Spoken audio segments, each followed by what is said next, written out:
예, 시청자님께서 지금 가지고 계신 게 거주 중에 아파트 마포에 있는 예, 거 하나 가지고 계시고 또 분양을 하나 예, 받으신 상태다라고 예, 말씀하셨잖아요. 예, 예, 예, 일단은 시청자님께서 기존에 가지고 계셨던 그 아파트에 대해서 예, 비과세 요건은 충족은 하셨다는 얘기신 것 같은데요.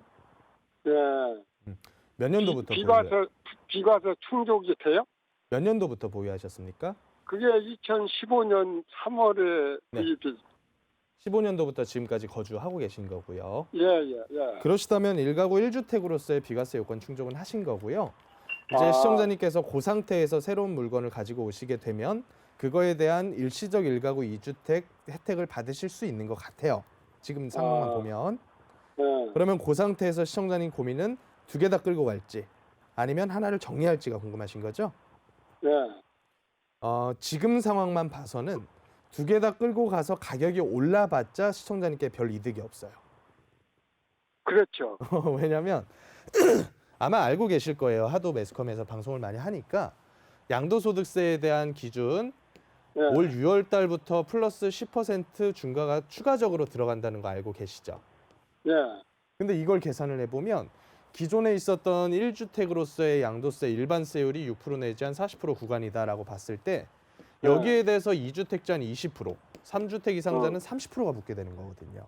어, 그러면 요 구간에서 시청자님께서 가격이 많이 올랐어. 그러면 예, 세금 예. 60% 내고 손해 쥐는 건 실제 얼마 안 돼요. 그러니까. 그래서 저는 차라리 기존에 가지고 계셨던 거에 세금 혜택 받는 게 더 우선적으로 유리하겠다라고 말씀을 드리고 싶어요. 그러면 파는 게 더 유리하다 하는 얘기예요? 그렇죠. 다만 어, 시청자님께는 시간이 있어요. 시간. 예, 지금 상황만 놓고 봐서는 일시적 일가구 이주택이 된다라고 볼 수가 있는데 예. 그렇다라고 했을 때는 앞으로 2년 동안은 매도할 수 있는 기회가 있다라고 하는 거예요. 아, 그러면 그 예. 2년 내에 언제 정리를 해야 되느냐? 요 문제가 또 음, 생기거든요. 근데 그렇죠. 지금 상황만 봐서는 그래요. 제가 아까 1부 때도 잠깐 말씀을 드렸는데 지금 우리가 겪고 있는 코로나 상황 있잖아요. 예. 이게 사실 아파트 가격에는 호재였어요. 아, 느끼시지 않나요, 시청자님께서도? 글쎄, 뭐 음. 조금 그렇다고 볼 수도 있긴 있죠. 금리도 너무 싸고요. 지금 풀리고 있는 그 유동성들이 아직까지는 회수될 움직임이 없어요. 예, 그러다 보니까 아직 시청자님을 포함한 많은 이 시장 참여자분들이 지금도 사야 되는 거 아닌가라는 생각을 가지게 돼 버리는 거죠. 어, 그러니까 아직까지는 매수세가 또 붙어 있는 거고요. 근데 어, 만약에 올 이제 하반기부터 백신 접종된다 그러잖아요. 예, 백신 접종 시작되면서부터 갑자기 경기 좋아져 가지고 금리 올려. 그리고 유동성을 회수를 해. 그러면 오히려 이거는 뭐가 될 수가 있다?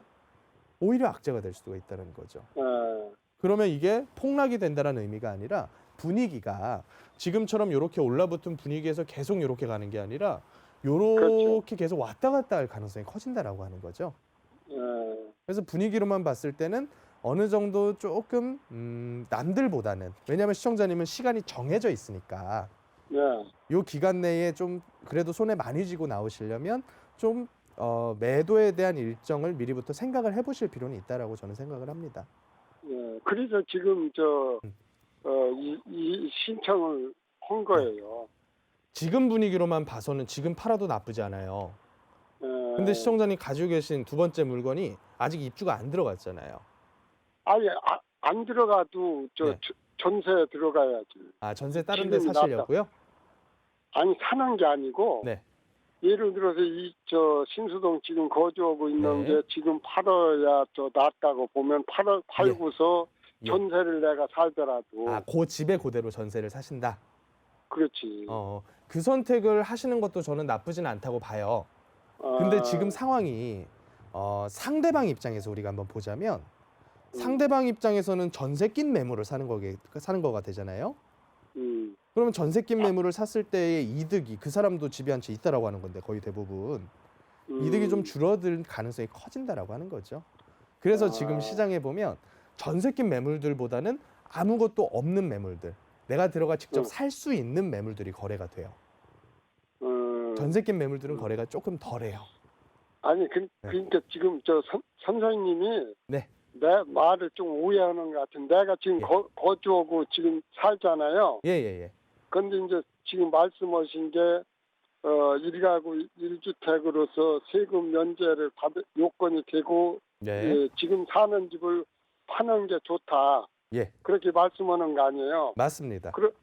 그러면 나는 지금 그걸 팔으면 이제 파는 돈을 가지고 내가 다른 데 가서 전세를 살겠다 이거지.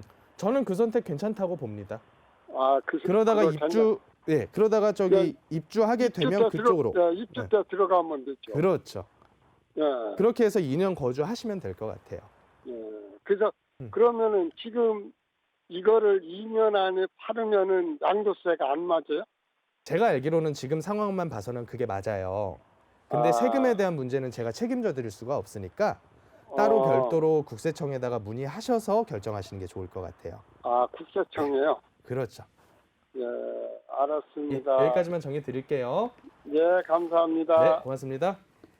네, 상담 도와드렸습니다. 기존에 지금 거주하고 계신 매물 같은 경우에는 일단은 거주 요건을 충족하신 뒤에 그 뒤에 매도하시는 게 좋겠다라고 이야기를 하셨는데요. 하지만 항상 매도 시기는 염두에 두시기 바라고요. 구체적인 매도 시기가 궁금하다 하시면은요. 02-6007-8336번으로 연락 주시면 되겠습니다.